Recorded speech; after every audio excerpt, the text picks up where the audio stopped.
Project Boro is now available as a podcast on your chosen podcast providers, so you can listen to every episode on the go. Simply go to the description of this video, click the link to the podcast provider of your choice, and subscribe or follow Project Boro, and you'll be able to find all episodes past, present and future right there for you to listen to on the go.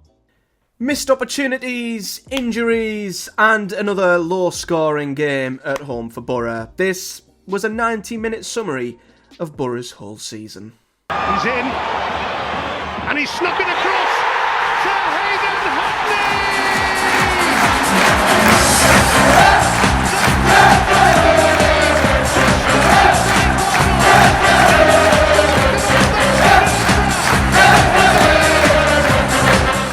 What is up, guys? Matthew here. Welcome back to another episode of Project Boro. And, well, today I have the joy of talking about a nil-nil, which I'm sure you guys can appreciate is never anything fun to talk about, and this game wasn't really that fun, in all honesty.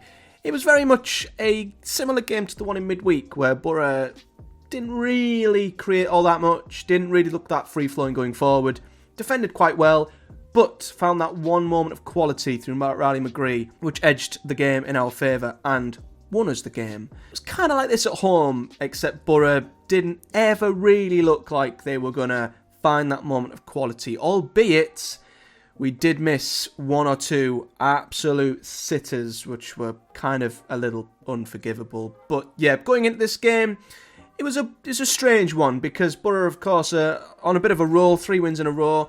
I count the Norwich game as an anomaly, because we were absolutely awful in the first half an hour until the red card, and as we know, Boro did what they had to do and took advantage of that. But I still, and I said this in recent episodes of Project Boro, I'm still very much unconvinced by us at home. I feel like Carrick cracked the code away from home, and I very much like the QPR performance. That was the template for me. I very much want to see Boro being hard to beat, getting in the game, staying in the game, and then turning it up second half and putting the team away, putting the opposition away, being ruthless, being clinical.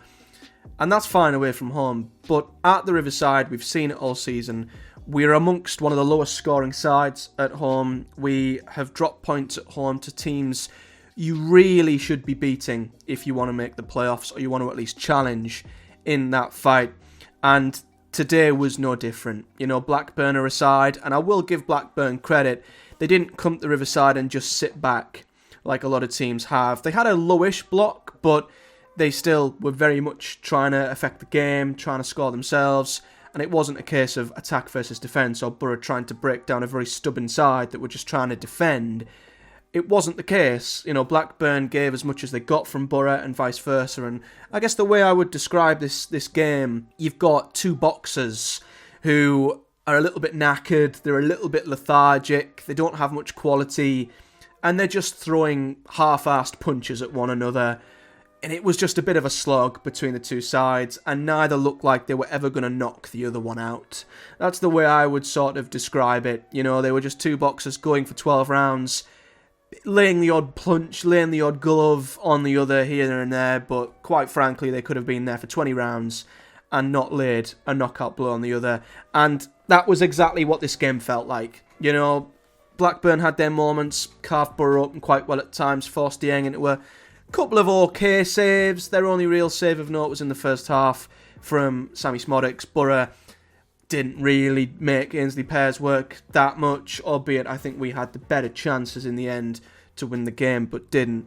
So for me, yeah, this was I'd say a missed opportunity for Boro, in the mindset of, you know, if we win this, it's 4 in a row, another clean sheet, you keep pace with the playoffs, and you go into the international break with momentum, belief, and you really think, right, let's attack the run-in. This draw kind of stalls us a little bit. I feel like we were on the roll, we were going through the gears somewhat, and we've stalled. You know, we've hit a speed bump in the road, we've took our foot off the clutch, we've stalled, and not gone back to square one, because, listen, this was still a million miles away from some of the absolute crap we've had at home in recent months. I mean, you know, I look back to Plymouth, I look back to Rotherham, I look back to many games at home where Boro were absolutely shocking. This was far from that, And I'm not going to say, this was a terrible performance or anything. I thought Boro were miles better than what we have been. But it's the same story we've had all season. We just do not have the cutting edge that we had last year in tight games like this, where we have that moment of quality where we just put teams to the sword. We are brutal, we are prolific, we are clinical, and we put teams away. And that's what I think Norwich have done. I think that's what Coventry have done, Hull have done on many occasions. The sides who we want to fight with, that's the difference for me. Away from home, brilliant, we're a playoff team. But at the Riverside, we've seen it too many times.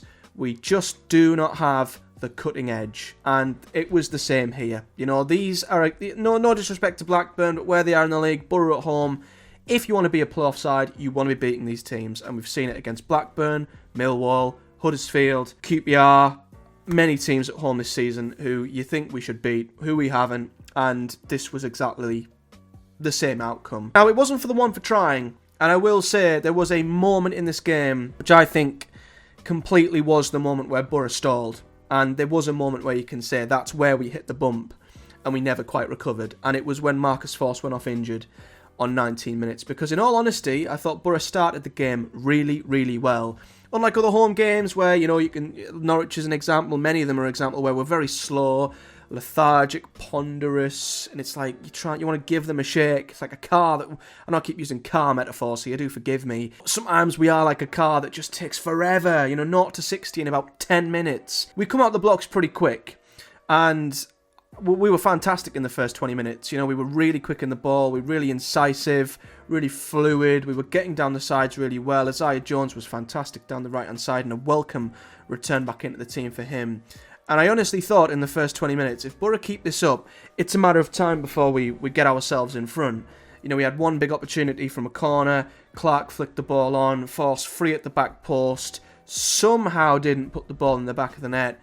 But I honestly thought it was a matter of time. The team was working really, really well. The back five, as we've seen, looked really, really solid. McGree in behind Lath and Forss looked really, really good. Jones was getting in behind quite a bit. And I just thought, okay, this is working. It's a matter of time. And then Marcus Forss got injured. And it just brings you back down to the same old annoying, frustrating problems that Boro have suffered this season. Just when you think we've got a settled team and we're gaining a bit of momentum, something happens. And it's just injuries again. We just get Jones back. Lath and Forss are getting quite a good partnership. They clearly complement one another. And they've been scoring goals together in recent games. And then Forss goes off injured. And it looks like a hamstring injury. He went straight down the tunnel. I don't want to judge how severe it is, but it was just another one of them head in hands moments where you just think it's just absolutely typical of Boro's season. And unfortunately, we never recovered from that. We changed shape after Forss went off. Azaz come on, and instead of having the two number 9s with the 110 in behind, which was McGree, in behind Lath and Forss, we then had 2 10s in behind the one striker with McGree and Azaz in behind Lath. And it didn't work. There was a period to which I sort of sat there and I thought, okay, maybe in the first half it might take us a bit of time to adjust. And we didn't quite get back into the rhythm after that change. And for the final 25 minutes of the first half, it was a little bit disjointed, felt a little bit all over the place. We couldn't quite get back into our rhythm and get the tempo going again. And I sort of thought, okay, half time, Carrick can get them in. We can lay down exactly what we want to do with this system and say, right, this is what we're doing second half. And I had hope that we'd come out the second half firing like we did the first, and we'd be able to adapt to the system, the new system of the 2 10s and the one striker. But it just never got going. It never got going. We never got going again. It never quite worked. And the only changes we could make was taking one of them 10s off and putting a striker on. And as we know, that was McGree off, Greenwood on, Silvera up front, reverting back to the sort of plays that we had in certain positions a couple of weeks back. And I just knew we were just never going to improve from that moment onwards. Silvera up front, Greenwood on, we just don't look like as good of a side. And that's the frustrating thing. It looked like Boro had a settled system and 11, And then all of a sudden, just when things get going, Vandenberg's out the team. You think, okay, we pull Erling in to a back three and put Jones up on the right wing. Then, Vandenberg out, Jones in. We can still work with that. But losing force, I think, just crippled us completely. Lath does not look anywhere near as comfortable up front on his own. I think I'm growing more and more to the opinion that he needs someone up with him. And, force going off completely sort of kneecapped any effect that Lath had on the game after that. He was very isolated up front. And we just didn't look like the same team with the same level of threat after that. And the second half very much continued in the same vein. Two sides who were throwing gentle blows at one another, but never ever looked like getting the better of one another, and it petered out into a 0-0 draw that very much left me feeling kind of just sort of not fed up, but it was sort of not resorting back to where Boro have been, because let me be clear, this was still a long way ahead of some of the absolute dross that we've had at the Riverside since the turn of the year, but sort of before that, when injuries were playing their part and we just weren't quite getting the look of the ball, the ball wasn't dropping for us, and you just feel like we could have been there all day and not scored. And it just felt like that. And with the run Boro have been on, that dangling opportunity to win 4 in a row, another clean sheet, it's just such a Neely performance from what feels like a very Neely team is what Boro feel like at the moment. But I will say, despite the second half sort of petering out and Boro just being a little bit lethargic, and Carrick was very animated on the touchline trying to get the boys going, we did have one chance. And you always say in a game of football, no matter what both teams are playing like, there will be one chance. And it fell to Boro at the death, and it fell to Sammy Silvera. And as we've seen many times this season, he just doesn't have the composure in the moment to finish the chance. And I tell you what, in a different universe, Sammy Silvera could be a Boro hero and we could have been 6, 7, 8 points better off. But again, like he did against Coventry earlier in the season, Huddersfield as well when we were drawing late on, and again here, when the goal is gaping, he fluffs his lines.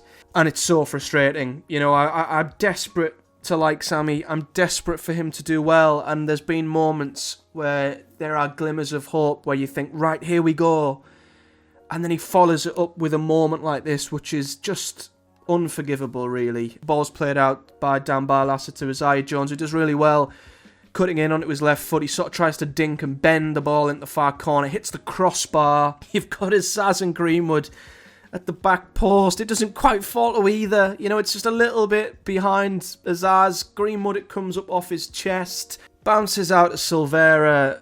The goal is gaping. And he misses the ball completely. Oh, and you're just like... It just sums the whole thing up. The goal is gaping. You want the right player in the right place at the right time. And he just misses the ball completely. And you just think, of course he does. And it peters out into a 0-0. What could have been another Neely moment, and it ends 0-0. And I'm kind of sort of, there's positives, clean sheet, stop the rod at home, taking the Norwich performance out, which as I say is an anomaly. It's a good step forward at home. If you want to just look at Boro's home games in an isolated perspective, taking the Norwich game out, it was a step forward at home. 0-0, clean sheet, looked relatively solid. Still don't have that cutting edge, but in the grand scheme of Boro's overall form, yeah, you do think after the 3 wins we've had, what a moment to capitalise and get a 4th win. And we just missed the boat. And it just summarises Boro's season. Injuries to key players, missed sitters, and drop points, especially at the Riverside. As you were, Boro. But looking at the team, running through it briefly, it was the same system as I say. We just rotated a couple of players round. Ayling coming to the back 3 in place of Rav, who got injured at Birmingham, twisted his knee. Another one who was just finding his feet and is now going to be out of the side for a while. But the back 5 remained pretty good. I'm still happy with it. I still think it's definitely the way to go. I still think Engel is more effective as a wing-back. Jones definitely, I think, is definitely much better as a wing-back. Dieng, when called upon, I thought made some pretty good saves. Midfield was okay, I think, but the whole the whole sort of structure of the side and the fluidity of it just completely went out the window when we changed shape. And I wouldn't say McGree had a great game from start to finish, if I'm honest, but he definitely didn't play as well when Azaz joined him. Azaz didn't ever really get into the game, I'll be honest. And as I said, Lath was pretty much rendered isolated and ineffective once he lost his partner. It was just so easy for Wharton and Hyam to marshal Lath after that. And Boro just never really looked like scoring, other than the one moment we got. And it would have been another one, a bit like Birmingham, where you say we weren't at our best, but we found a way to win. We didn't find that way to win today. Briefly on the subs then, as I said, didn't really make much of an influence on the game, which is disappointing given how long he was kind of on for. Barlaser come on, did okay, could have set up a Jones assist, had the ball drop below the crossbar, but it didn't. Greenwood and Silvera, as we've seen many times this season, I just don't think they have a place in Boro's best team. The recent run proves that. And when they come in, I didn't feel like we were any more likely to win the game than we had before. And Greenwood, yeah, he's just dropped off since a promising start. I don't think we'll sign him on. I think he'll go back to Leeds. And Silvera, as I say, as much as I want him to be good, I just don't think he's quite good enough. I still hold out hope that he'll improve as time goes on, but he's missed another huge opportunity today, which I think he'll be having nightmares about. That's momentum, as you can see the exact moment really. Boro started really well. The exact moment the momentum stalled for us, and after that it was very ploddy, very sort of here, there and everywhere. After that, neither side having much of a grip on the game. It opened up second half, as you can see, but neither side really looked like scoring, and that sort of is reflected on the stats. Boro edged possession, edged the XG, but only just created over 1. Blackburn didn't create over 1, they were 0.7. And combined, both sides had a grand total of 28 shots, but they only both combined with 6 on target, which again says it all with the quality in the final third. Only one big chance between the two sides, and that was Boro's at the end, and we missed it, of course. And Boro's poor record against Blackburn continues. They are a bit of a bogey side for us, they really are, and it proved to be the case once again. Looking at the table, I kind of again just shrugged my shoulders at this, because Boro could have stayed within the same gap of points to Norwich, who are now occupying 6th. Had we won today, the gap would have remained 5 points. As it happens, it's now slipped back to 7. And although I was tempted to say the P word in recent games, I always have said, I am just not convinced by Boro at home. And I would need to see our fortunes change and improvements be made at the Riverside for me to start to really consider the idea that Boro could compete for playoffs. And all this has done is prove to me that we're just not quite gonna. We're not gonna quite be in the mix. We're gonna miss out. And I think the fault of that is our home form and our lack of cutting edge, winning tight games, finding a way to win, and putting teams to the sword. And that was highlighted again today. Preston, Coventry and Hull have all got a game in hand on us as well. I've said for a while now, we look like the most 8th to 10th place side, and that is exactly where I think we're going to finish. I think it's going to be more of this. Away from home we might have luck, but at home it's just going to be a struggle, I feel, until we bring in more prolific strikers, have a bit more luck with injuries, and have a more settled squad, with maybe a couple of star quality additions who can carve their way through an opposition side, a bit like what we had last season with Giles, Ramsey, etc. But I'm not going to complain too much. Boro aren't in the dire position we were a few weeks ago, where we were looking over our shoulders. We're too far off the playoffs. We're too far off the relegation zone. As much as I don't want to believe it, Boro's season is just going to continue on like this, and we're probably going to finish in and around where we are right now. Today's only kind of reinforced my opinion on that. Because looking ahead to what we have next, it's tough. We've got a window of games where I'd like to hope we will win and pick up points, but Southampton away is tough on Good Friday. We probably have more of a chance of winning there than we do at home to Sheffield Wednesday, which sounds bonkers, but that's just the way this Boro team is. Them games at home to Sheffield Wednesday and Swansea are big games for me to see if we can find a way to win at home. But arguably, we've probably got more of a chance, as I say, winning at Southampton, Hull, or even Ipswich, given the way this Boro side is. But after that, as I've said, Hull, Ipswich, Leeds, very, very difficult before the season's pretty much done at that point. I don't think Boro will pick up enough points in that run to not only catch Norwich Hull and Coventry, but overthrow them as well. I just can't see it. Yeah, that's all I've got to say, really. Not much else to say other than more of the same. This summed up our season. Missed sitters, injuries to key players at key times, and just the inability to pick up the points and edge the games at home, which is exactly where Boro have gone wrong this season. I think if you can pinpoint a place or an area in this Boro side which has cost us, it's at home. You know, I'll pull up the away league. We're 6th. We're a playoff side away from home. At home, we're 15th. And that simply is just not good enough if you are wanting to get to where Boro are getting, or want to get, which they're not going to get this season, unfortunately. But that's it. I'm going to leave it there, guys. Do let me know your thoughts in the comment section below on this performance, Boro as a whole. Not much else to say that hasn't already been said, unfortunately, but we've got 2 weeks now until we come back for the run-in, and we'll just see where the hell this season takes us. A couple of fans have made some very good points that maybe we just have to try and look forward to being party poopers. You know, we've got Southampton, Hull, Ipswich, Leeds. Let's just see if we can play a part in the title fight, albeit not being in it ourselves, and crash the party for a few teams, maybe drop a bit of drama in there and have an effect on the top of the league externally, you could say. Maybe that's what our aims are for the rest of this season. But I'll be back in a fortnight's time. If you've got any content you want to see me do in between, then do let me know in the comment section below. If there's a topic on the Boro team you want me to discuss or a video request, please let me know in the comment section below.